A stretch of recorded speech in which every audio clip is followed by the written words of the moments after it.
আসসালামু আলাইকুম মাননীয় চেয়ারম্যান। না না ছি এটা আমি করতে পারবো না।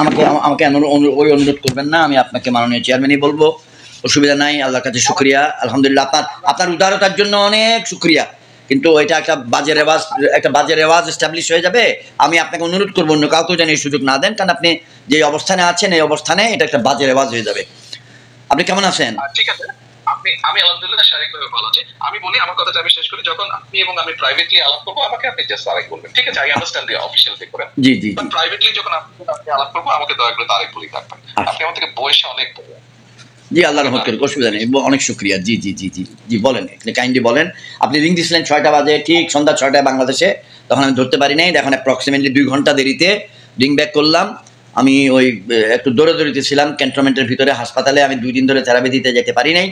এই জন্য সন্ধ্যাবেলা অনুরোধ করিয়া লোক আনাই একটু থেরাপি দিয়েছি কোমরের জন্য। ওই মিছিলে যাইয়া ব্যথা পাইছি, পুরানা ব্যথাটা নতুন করে পাইছি আর কি। আবার এটা যা হয়, তো আমাদের তো 75 বছর বয়স। আমার I have cross 74 and now it is running 75। এর মধ্যে মিছিলে গেলে একটা রিস্ক থাকে, আবার না গেলে কর্মীরা উজ্জীবিত হয় না। আমি অ্যাকচুয়ালি আজকে আপনার সাথে একটু আলাপ করতে চেয়েছি, একটা দাবি নিয়ে আপনার সাথে আমি একটু আলাপ করতে চেয়েছি, একটা বিষয়। জি, আপনি মেহেরবানি করে বলেন, কাইন্ডলি। জি জি, কাইন্ডলি বলেন। আমি দাবিটা আমার হচ্ছে যে আপনি একজন মুক্তিযোদ্ধা।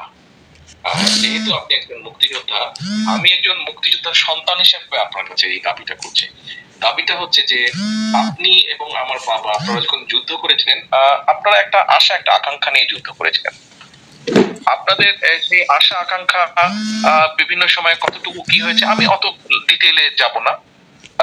যখন আব্বা দায়িত্বে ছিলেন, উনি কতটুকু কিভাবে কাজ করেছেন দেশের জন্য, মানুষের জন্য, এটা আপনি দেখেছেন। এই ব্যাপারে আপনার আমি যতটুকু শুনেছি আপনার কাছ থেকে, এই ব্যাপারে আপনার বিন্দুমাত্র কোনো সন্দেহ নাই ওনার দেশপ্রেম নিয়ে এবং ওনার চেষ্টা নিয়ে।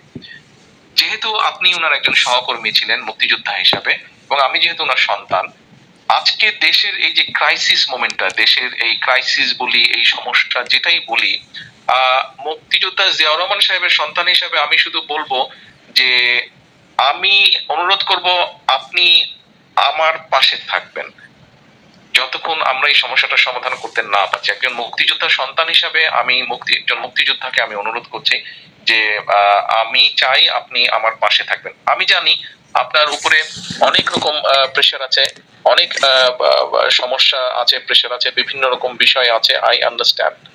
বাট আপনারা যুদ্ধ করেছিলেন অস্ত্র হাতে, সেই সুযোগ আমাদের হয়নি, বাট সিমিলার সর্ট অফ একটা সুযোগ আমার কাছেও এসেছে। সো আমি হয়তো সরাসরি সেভাবে যুদ্ধের মাঠে নেই অস্ত্র হাতে, বাট আমি হয়তো কিছুটা হলেও রিয়েলাইজ করতে পারি আপনারা সেই সময় কতটা স্ট্রং স্পিরিট নিয়ে, সাহস নিয়ে, ধৈর্যের সাথে মোকাবেলা করে দেশকে স্বাধীন করেছিলেন। কিছুটা হলেও আই ক্যান রিয়েলাইজ, বিকজ আমিও হয়তো ওরকম একটা কাছাকাছি সিচুয়েশনের মধ্যে দিয়ে হয়তো যাচ্ছি। যেভাবে আমাদের নেতাকর্মীদের উপরে টর্চার, নির্যাতন, খুন, গুণ হয়েছে, কোনো অংশে কম না যুদ্ধের থেকে। এটা গত 15 বছর হচ্ছে, কোন অংশে কম না। আপনি নিজেও বহু সাক্ষী, আপনি নিজেও এর প্রতিবাদ করেছেন অনেক সময়। এই অন্যায়, অবিচার, এই অত্যাচার, এই ক্ষোভ, এই গুণের ভিতরে আপনিও প্রতিবাদ করেছেন। আমি সেই জন্য আপনারা যে আশা আকাঙ্ক্ষা নিয়ে যুদ্ধ করেছিলেন, কাছাকাছি একটা বিষয়ের মধ্যে দিয়ে আমিও যেহেতু চাচ্ছি, সেই জন্যই আজকে আমি আপনাকে বিনীতভাবে অনুরোধ করব, একজন মুক্তিযোদ্ধার সন্তান হিসেবে একজন মুক্তিযোদ্ধাকে, যে আমি দৃঢ়ভাবে বিশ্বাস করতে চাই যে এই সংকট যতক্ষণ সমাধান না হচ্ছে, আপনি আপনার গাইডেন্স, আপনার অ্যাডভাইস সবসময় আমাকে দিবেন, আমি আপনাকে আমার পাশে পাবো। এই বিশ্বাসটা আমি রাখতে চাই, এই অনুরোধটা আমি আপনাকে করতে চাই আজকে। জি, থ্যাংক ইউ। আমি এটাই বলতে চেয়েছিলাম। আমি কি কিছু বলবো? প্লিজ, আপনি নিশ্চয়ই। আমি যেটা বলতে চাই সেটা হলো যে আপনার পাশে আছি বলেই এখন পর্যন্ত আপনার কলটা রিসিভ করেছি, আপনার সঙ্গে সম্মান সঙ্গে কথা বলছি, এবং আপনি প্রস্তাব দেওয়া সত্ত্বেও আমি সেই সৌজন্যটা ভাঙি নাই। কিন্তু আমাদের অতীতে অনেকগুলো ভুলভ্রান্তি হয়েছে। ভুলভ্রান্তিগুলো আলোচনার, এবং বর্তমানেও ভুলভ্রান্তি হচ্ছে, ভুলভ্রান্তিগুলো আলোচনার কোনো ফোরাম আমাদের কাছে নাই। আমরা ভুলভ্রান্তিগুলো আলোচনা করি না। এর কারণটা হচ্ছে আপনি মুক্তিযোদ্ধার সন্তান হিসেবে আমার কাছে দাবি করছেন, কিন্তু আমি তো একজন সাবেক জেনারেলও, আমি তো চাকরিও করে বড় হয়েছি। আমার সেই অভিজ্ঞতাটা আপনি মূল্যায়ন করছেন কিনা, আপনি সেটার উপরে কোনো গুরুত্ব দিচ্ছেন কিনা। আমি 16টি বছর একটি রাজনৈতিক দলেরও চেয়ারম্যান। তাহলে আমার অনেকগুলো পরিচয় যে আমি একজন মুক্তিযোদ্ধা ছিলাম, শহীদ রাষ্ট্রপতি জিয়াউর রহমানের অনেক ছোট, এবং অতঃপর চাকরি করে মেজর জেনারেল হয়েছি। চাকরি জীবনে আমার সাফল্য ছিল আল্লাহর রহমত, এবং মাননীয় দেশনেত্রী বেগম খালেদা জিয়া সব কিছু জেনেছেন যখন আমি ব্রিগেডিয়ার এবং যখন আমি মেজর জেনারেল হয়েছি ওনার হাত দিয়ে। তারপরে আমি রিটায়ার্ড লাইফে 10 বছর সিভিল সোসাইটি বা সুশীল সমাজের সঙ্গে চলেছি। এরপর 2008 সাল থেকে আমি রাজনীতিতে আছি 8 ডিসেম্বর থেকে, তো 7 ডিসেম্বর থেকে, আর 8 তো নির্বাচন ছিল। তো আপনি যেই আশাটা আমার কাছে ব্যক্ত করলেন, এটার জন্য অনেক অনেক শুক্রিয়া, অনেক শুক্রিয়া। কিন্তু মুক্তিযুদ্ধ এবং সেই অভিজ্ঞতাটা হলো ইয়াং ইব্রাহিমের। আজকে তো আমি 75 ইয়ার্স ওল্ড। তাহলে এই মাঝখানে যে অংশটা আছে, এই অংশটার কোনো মূল্যায়ন আমি আমার বর্তমান রাজনৈতিক পরিমণ্ডলে পাই নাই। আমার বর্তমান রাজনৈতিক রাজনৈতিক দলের চেয়ারম্যান আছে ক, খ, গ, ঘ, উম, চ, বর্গীয় জ। আমি এই 26টা বাংলা বর্ণমালার একটা বর্ণমালা। তাহলে আমার এই ক্যারিয়ার, আমার এই চিন্তা, এই অভিজ্ঞতা কোনোখানে প্লেস করার কোনো ফোরাম আমি আপনাদের কাছে পাই নাই। আমি এই জন্য অনেক দুঃখিত এবং ব্যথিত। আমি মাননীয় চেয়ারম্যানকে বলছি যে আপনার ধৈর্যের উপরে আমি যদি চাপ দেই এটা ক্ষমা করবেন, কিন্তু আমরা একটা আলোচনাটা করে নিলে ভালো, যেন আমি একটা অবদান রাখতে পারি। প্রচণ্ড বৃষ্টি এসেছিল মিছিলে, প্রচণ্ড, আমাদের আন্দোলনের সময়। সব রাজনৈতিক নেতারা যার ঘরে ঢুকে গেছে, দোকানে ঢুকে গেছে। জেনারেল ইব্রাহিম যুদ্ধ করছে বৃষ্টি মাথায় নিয়ে, শহীদ রাষ্ট্রপতি জিয়াউর রহমান যুদ্ধ করছে বৃষ্টি মাথায় নিয়ে। শহীদ রাষ্ট্রপতি জিয়াউর রহমান আর্মিতে রাত্রেবেলা মার্চ করেছে, বৃষ্টি পড়তেছে কিন্তু মার্চ করেছে সৈনিকদের নিয়ে। আমি আমার আন্দোলনের সহকর্মীদের ফালাই নাই, আমি বৃষ্টির মধ্যে দাঁড়াইয়া, চেয়ারের উপর দাঁড়াইয়া বাংলাদেশের পতাকা নিয়ে স্লোগান দিছি। এটা তার কেউ করে নাই। এখন যারা ফটো সেশন করে আপনাদের কাছে পাঠায়, বিএনপি অফিসে পাঠায়, ওখানে পাঠায়, সেটা আর আমার মধ্যে একটা তফাৎ আপনারা সৃষ্টি করতে পারেন নাই। বাট সেই মেজর জেনারেল ইব্রাহিম কোনোদিন উপযুক্ত মূল্যায়ন পায় নাই। এখন থেকে 3-4 মাস আগে আমি আপনাকে 9 বার ফোন করছি আপনার সহকারী একজনের নম্বরে। I gave you 9 calls at different times. He never responded back. গত 5-9-7-8 মাসে কামাল সাহেবের প্রেতাত্মা, জাতীয় ঐক্যফ্রন্টের নেতা ছিলেন কামাল সাহেব, কামাল সাহেবের প্রেতাত্মা আমাদের মধ্যে এখনো ঘুরছে। জাতীয় ঐক্যফ্রন্টের অন্যতম শরিক ছিলেন জাতীয় সমাজতান্ত্রিক দল জাসদের নেতা জনাব আব্দুল রব এখনো ঘুরছেন। কামাল সাহেবের জাতীয় ঐক্যফ্রন্টের অন্যতম শরিক ছিলেন গণতন্ত্র জনাব মাহমুদুর রহমান মান্না, তিনি এখনো ঘুরছেন। জাফরুল্লাহ ভাই মারা গেছেন, আপনার সঙ্গে বেয়াদবি করছে, বিএনপির সঙ্গে বেয়াদবি করছে, আল্লাহ মাফ করুক, তিনি, তার প্রেতাত্মা শেখ রফিকুল ইসলাম বাবলু ঘুরছে। এবং বিএনপির ঢাকার নেতৃত্ব, ঢাকা হাইকমান্ড গণতন্ত্র মঞ্চের প্রতি এত দুর্বল যেটা আপনাকে ভাষায় আমি বুঝাইতে পারবো না। I am a die hard soldier of শহীদ রাষ্ট্রপতি জিয়াউর রহমান। আমার এই আনুগত্যের মধ্যে কিছুই নাই। আমার এখন 10 কোটি টাকার ঋণ আছে, 10 কোটি। এই 10 কোটি টাকা ঋণ হওয়ার কারণ হইল আমি 16টা বছর রাজনীতি করতেছি আমার নিজের ঘরের খাইয়া, ঘরের পয়সা দিয়ে, আমার ফ্ল্যাট বেচছে, আমার বাড়ি বেচছে, আমার জমি বেচছে। কারণ একটা পয়সা এই বাংলাদেশে আমাকে কেউ কোনোদিন দেয় নাই, কোনোদিন কেউ জিজ্ঞাসা করে নাই, কথাও বলে নাই একদম। So we are living a very difficult life. এখন আমার যদি কেউ 12 কোটি টাকার একটা অফার দিয়ে বলে তোরা 12 কোটি টাকা দিমু, তাহলে আমার সামনে কঠিন প্রশ্ন হয়ে দাঁড়ায় আমি কি আমার সততা রক্ষা করবো না 12 কোটি নিয়ে যাবো। কিন্তু আমি আজকে মারা গেলে আমার ছেলে মেয়েগুলো এতিম হবে। কিন্তু আজকে একটা ডেসপারেট সিচুয়েশনে, যেখানে আওয়ামী লীগ আমাদের ঘাড়ের উপরে দাঁড়ায় আছে, আমার বাড়ি ঘর ক্রোক করাবে ব্যাংকে দিয়ে, আমার বাড়ি ক্রোক করাবে ব্যাংকে দিয়ে, বলতেছে তুমি নির্বাচনে আসো। আমাকে বলতেছে স্যার আপনি কোনোখানে অ্যাক্সিডেন্ট হয়ে যেতে পারেন যদি আপনি আমাদের সঙ্গে না আসেন। আমি সেই লোভ লালসা রেজিস্ট করে চলতেছি। তারা বলছে আপনার এত কোটি টাকার লোন আছে, এই লোনের জন্য আপনার বাড়িটা ক্রোক করা হবে, আপনার 3টা ফ্ল্যাট আমরা ক্রোক করাই দিব। এত কিছুর মধ্যে আমরা বেঁচে আছি। আমি 16 বছরে কোনো বিজনেস করি নাই, তাহলে আমি চলি কেমনে? How do I run my family? আমি ধার করে দেনা করে রাজনীতি করি আর আমার পরিবার চালাই। আমার ছেলে চাকরি করে বলে চলে, আমার 50,000 টাকা ভাড়া পাই বাড়ির, এটা দিয়ে আমার পরিবার চলে। আমি চড়ি একটা পুরানা করলা গাড়িতে, আমার কোনো জিপ নাই। কই, আমি তো এগুলো নিয়ে চিন্তা করি না। কেন? আমি শহীদ জিয়ার মতো চলি। উনি যেমন এক সুটকেসে চলতেন, আমি এক সুটকেসে চলি। উনি যেমন পায়ে হাঁটতেন, আমি এক পায়ে হাঁটি। উনি যেমন সবজি খাইতেন, আমি সবজি খাই। আমার নেতা শহীদ জিয়া, শহীদ জিয়া, শহীদ Zia. I have never had any doubt in my life. আমি অনেক বলে ফেলছি, I apologise, I apologise, I apologise, I apologise. আমি ক্ষমা প্রার্থী। আমার কথায় যদি আপনি মনে কষ্ট পেয়ে থাকেন, আমার দৃঢ় বিশ্বাস আপনাকে গত 12 বছরে কেউ এত ন্যাংটা ভাবে কোনো কথা বলে নাই। আপনি যদি শেষ করে থাকেন তাহলে আমি আপনি অল্প বলেন, বেশি বলেন, আমরা একদম ধৈর্যের সঙ্গে শুনবো। You are the leader without any doubt. কিন্তু ফলোয়ারকে তো আপনি স্পেস দিতে হবে। আমি এটাই সারমর্ম বুঝাইতে চাইছি যে there is so much of hotchpotch going on. Well, আপনি যে কথাগুলো বলেছেন এর অলমোস্ট বলা যায় ম্যাক্সিমাম কথাই যে আমি জানি না বা আমার সাথে কারো আলাপ হয়নি, নট দ্যাট। আপনার নিজস্ব কিছু কথাগুলো এগুলো যেটা আপনি আপনার মনে আছে আপনি সেটা বলেছেন, বাট ওভারঅল সিচুয়েশন সম্পর্কে কম বেশি একটা ধারণা আছে। ইটস নট দ্যাট যে কেউ এই কথাগুলো আলাপ হয় না। বাট আমি কোনোটারই উত্তর দিতে চাচ্ছি না আমি। আপনি যেটা বলেছেন, of course you have all the rights to explain yourself, all the rights to share what you have inside your heart. আমি শুধু এইটুকু বলবো যে আপনি শেষে একটা কথা বলেছেন, কিছু লিমিটেশনের কথা বলেছেন। আমারও কিন্তু লিমিটেশন আছে, 6,000 মাইল এবং 6 আওয়ার্স ডিফারেন্স। আর তারপরে যেগুলো আপনি বলেছেন সেগুলো তো আছেই। তো এখন আপনার সাথে বা আমি দায়িত্ব পেয়েছি কোন সিচুয়েশনে কি প্রেক্ষাপটে, এটাও আপনার ধারণা আছে। তা আমি আপনার কোনো কথার, আমি আপনার সব কথাগুলো একসেপ্ট করে নিচ্ছি, মেনে নিচ্ছি। আমি ওটার বিপরীতে কোনো কিছু আমি বলছি না। আমি শেষে শুধু এতটুকুই বলবো আপনার কাছে, I have made an appeal to you, rest is up to you to decide. আল্লাহ আমাদের উভয়কে সহায়তা করুন। আল্লাহ, জি জি জি।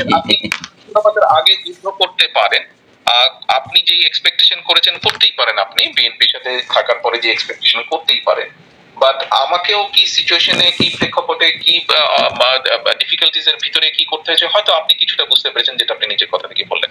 তো আমি আপনার কোনোটাই, আমি আপনার কথার কোনোটাই আমি উত্তর দিতে চাচ্ছি না। অফকোর্স যেহেতু আমি বলেছি যে এগুলো আপনার কথা, you have only right to say this things. আমি শুধু এতটুকুই বলবো, আমি আপনার কাছে একটা অ্যাপিল, অনুরোধ একটা করেছি আপনার কাছে, and rest is up to you. জি, অনেক শুকরিয়া, অনেক শুকরিয়া। আমি যেটা বিশ্বাস করি আমি সেটাই করেছি। জি জি। আর আপনি যেটা মূল্যায়নের কথা বললেন, কথা হচ্ছে যে আমি, আমার নেতা বলেন, আমার সাথে দলের সাথে যারা আছে, এরকম বহু নেতার মূল্যায়ন হয়তো করা সম্ভব হয়নি। ভবিষ্যতে যদি আল্লাহ চায়, ইনশাল্লাহ আমার দলের যদি কোনো সুযোগ আসে, তখন I will be able to show people যে আমি কিভাবে সম্মানিত ব্যক্তি যারা, তাদেরকে কিভাবে মূল্যায়নের চেষ্টা করি বা করতে পারি। সেটা তো আমি এখনো বলেও লাভ হবে না, because I can't show you now that. আর আপনি যেটা বললেন আপনার পার্সোনাল কিছু বিষয়ের কথা, যে লোন আছে, এই আছে, ওই আছে, বা ওরা গিয়ে কি করছে, হ্যাঁ সেটা করছে, সেটা শুধু আপনি একা না, সেটা অনেকেই করছে। তারা যাকে যাকে প্রয়োজন মনে হচ্ছে, যাকে থেকে সম্ভব হচ্ছে, সবাইকে তারা করছে। আমাদের দলের লোকজন হোক, সেটা অন্য লোকজন না হোক, সমর্থক হোক, তাদেরকেই করছে। এটা তারা সবার সাথেই করছে। আপনার তো বাড়ি আছে, সেটা নিয়ে নেবে। আমার তো বাড়ি অলরেডি ভেঙে চুরে শেষ করে দিয়েছে। আমার তো ঢাকা শহরে থাকার জায়গা নাই।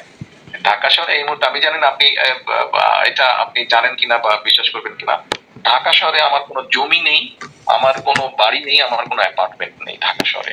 আমার জমি থাকার মধ্যে বগুড়া শহর না, শহর থেকে প্রায় 10 কিলোমিটার 12 কিলোমিটার দূরে আমার একটা 6 বিঘা জমি আছে। পৃথিবীর আর কোথাও কোনো আমার জমি নেই, কোনো বাড়ি নেই, কোনো অ্যাপার্টমেন্ট নেই আমার। এতটুকু আমি বলতে পারি আপনাকে। তো এটা আমি কথা আসলে বলে আমি কথা বললাম। জি জি জি জি জি জি জি জি জি। আলোচনার বিষয় হলো আপনি একটা অ্যাপিল করেছেন এবং আপনি আমার উপর ছেড়ে দিয়েছেন বিবেচনার জন্য। I am grateful to you.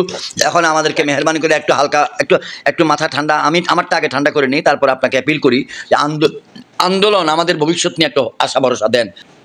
আমি ইব্রাহিম ভাই, আমি যেটা বুঝি যে হ্যাঁ, আপনি যেটা বলছেন হরতালের যে চিত্র আপনি দিয়েছেন, আমি আপনার সাথে ডিসএগ্রি করবো না। আজকের হরতাল খুবই খারাপ হয়েছে নেবে, বাট এটাও তো আমাদেরকে বুঝতে হবে যে গভর্নমেন্ট যেইভাবে পুলিশ, র্যাব, মিডিয়া সবকিছু দিয়ে যেইভাবে টর্চার করছে, এভরিডে আমাদের মানুষজন গ্রেফতার করছে। আমার ঢাকা দক্ষিণ থেকে বাইনাও প্রায় 700-র মতন নেতাকর্মী গ্রেফতার করেছে, উত্তরেও কম বেশি এইরকম অবস্থা হয়েছে। তারপরে পিটাচ্ছে, মারছে। এর পরেও যে মানুষগুলো বের হয়ে, এর পরেও যে আপনারা বের হচ্ছেন, করছেন, এইটাও অনেক বড় আমি মনে করি। এবং এইটা কিন্তু আজকে থেকে না, আপনি নিজেই বললেন গত 16 বছর ধরে, গত 15-16 বছর ধরে,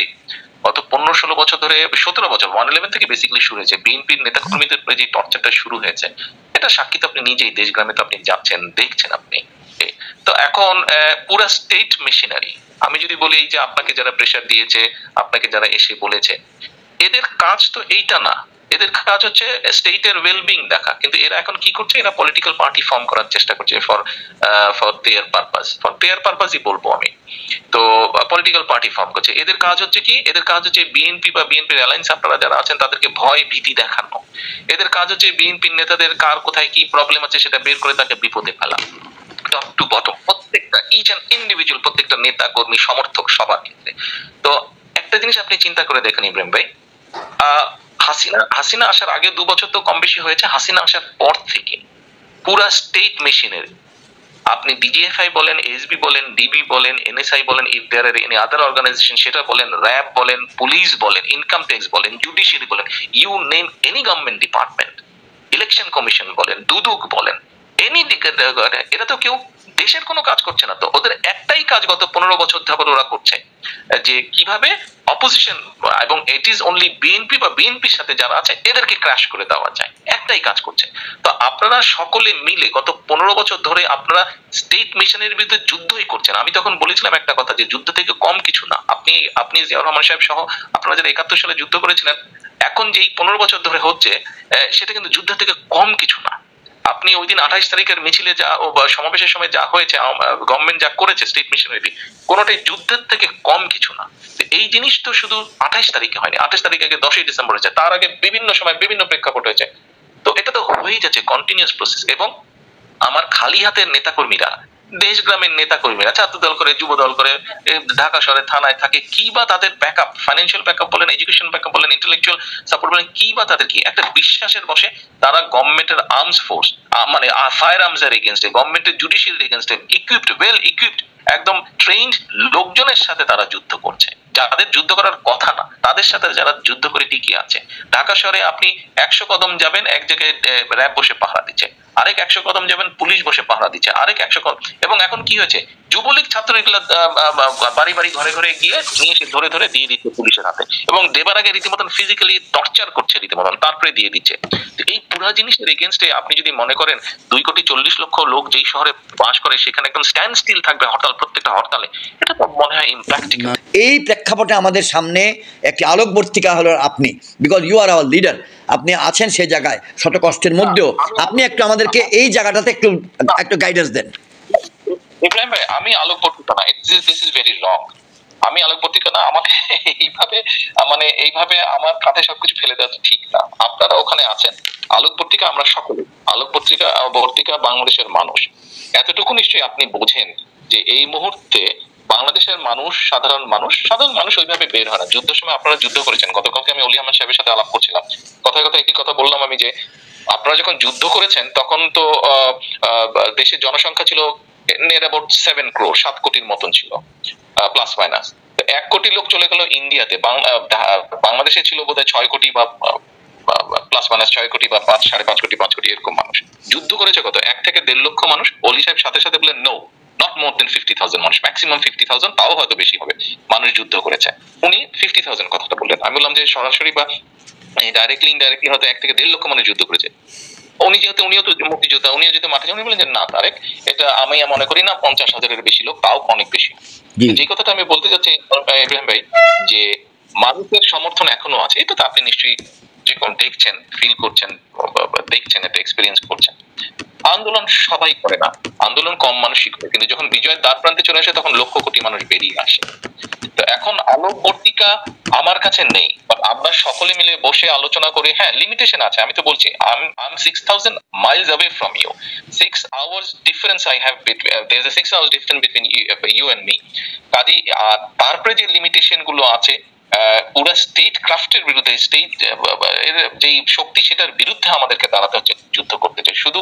শুধুমাত্র সাধারণ মানুষের সমর্থনের উপরে। কতগুলা আপনার জাস্ট সিম্পল পলিটিক্যাল অ্যাক্টিভিস্ট, তারা দাঁড়াচ্ছে ট্রেন ফোর্সের ভিতরে, ডিজিএফআই, এনএসআই, ডিবি, এসবি, এগুলো কি জিনিস না আপনি ভালো করে জানেন, আপনি আর্মিতে ছিলেন।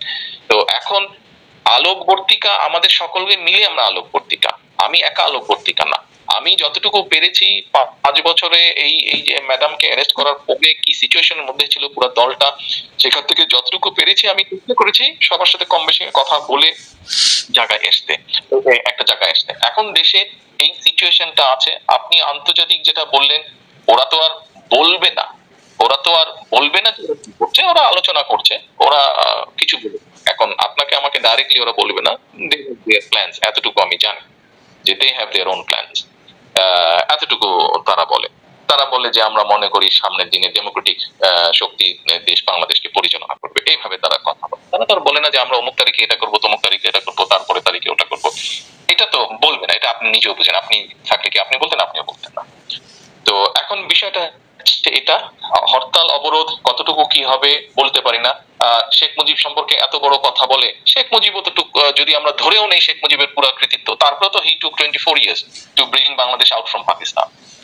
আমরা যদি ধরি দেখেন গান্ধীরও 20 বছর সময় লেগেছে, তো এরকমই হয়েছিল। আন্দোলন তো এভাবেই হবে, আস্তে আস্তে পিপলস উইন এরকমই হবে, পিপল এভাবেই তো উইন করবে। আমি আমার ক্ষুদ্র এক্সপিরিয়েন্স থেকে, আপনার বয়স আমার থেকে অনেক বেশি, আপনার এক্সপিরিয়েন্স বেশি, আপনার জানার পরিধিও আমার থেকে বেশি, আমি আমার অবস্থান থেকে যতটুকু দেখেছি, একটা রাজনৈতিক দল এর বেশি কি করবে? আপনি নিজেও তো বললেন, বিভিন্ন জায়গায় আপনি বলেছেন যে সিভিল পলিটিক্যাল অ্যাক্টিভিস্ট এই ট্রেন ফোর্স এগেইনস্ট এরকম একটা এরকম ডিক্টেটরের বিরুদ্ধে কিভাবে করবে?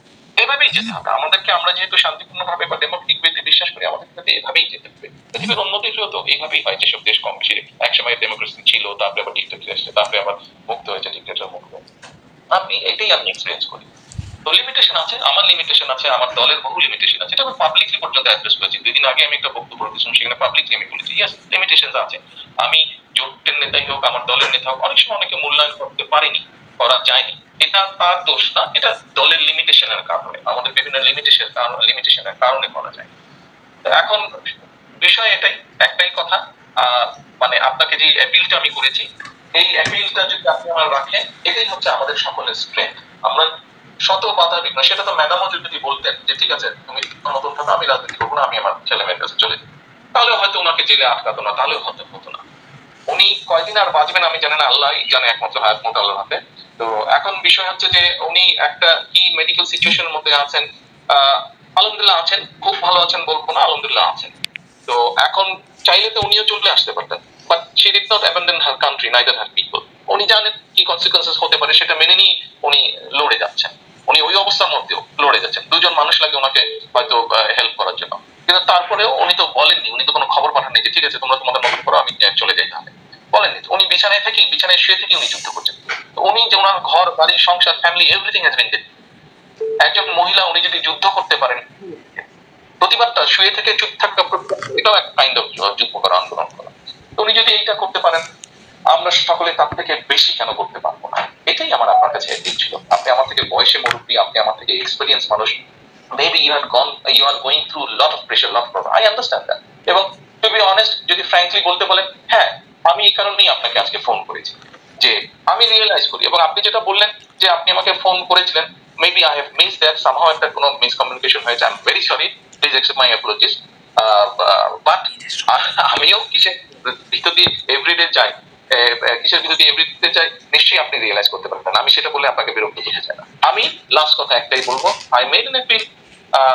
যেভাবে হোক আমি একটা ইমোশনাল বলছি, একজন মুক্তিযোদ্ধার কাছে, মুক্তিযোদ্ধার সন্তান হিসাবে অ্যাপিল করেছি, ছোট ভাই হিসাবে আমি আপনাকে অ্যাপিল করতে পারি, বয়সে আপনি আমার থেকে অনেক বড়, যেভাবেই হোক আমি একজন মানুষ হিসাবে আপনার কাছে অ্যাপিল করেছি, আমার বিশ্বাসের শক্তিতে আমি আপনার কাছে অ্যাপিল করেছি। Rest is up to you Ibrahim ভাই, আপনার কোনো অভিযোগের জবাব দিব না। আমি আমার অবস্থান থেকে আমি চেষ্টা করছি, এত দূর থেকে টাইম ডিফারেন্স, ল্যান্ড মানে ডিস্টেন্স সবকিছু মিলে আই এম ট্রাইং। সবাই আমার কাছে সব কথা বলে না, এই কথাটা সত্য আবার সত্য না, বিভিন্ন জন বিভিন্ন রকমের মতন করেই কথা বলে। তো সেই জন্য আমি ওগুলা কথার মধ্যে যেতে চাই না। আপনি কিছু বললেন, আমি আমার মনের কথা কিছু বললাম, আর যাতে আমি বোঝাতে পারি আপনাকে, সেটাই, সেই কথাগুলো আমি তুলে ধরলাম। আপনার কোনো প্রশ্নের মানে অভিযোগের আমি জবাব দিতে চাইনি। No, thank you. No mention. Thank you. So grateful for the discussion and the time you have given. Alhamdulillah, আল্লাহর কাছে অনেক শুকরিয়া। আপনার জন্য দোয়া থাকলো, শ্রদ্ধা থাকলো, আবার যোগাযোগ হবে ইনশাআল্লাহ।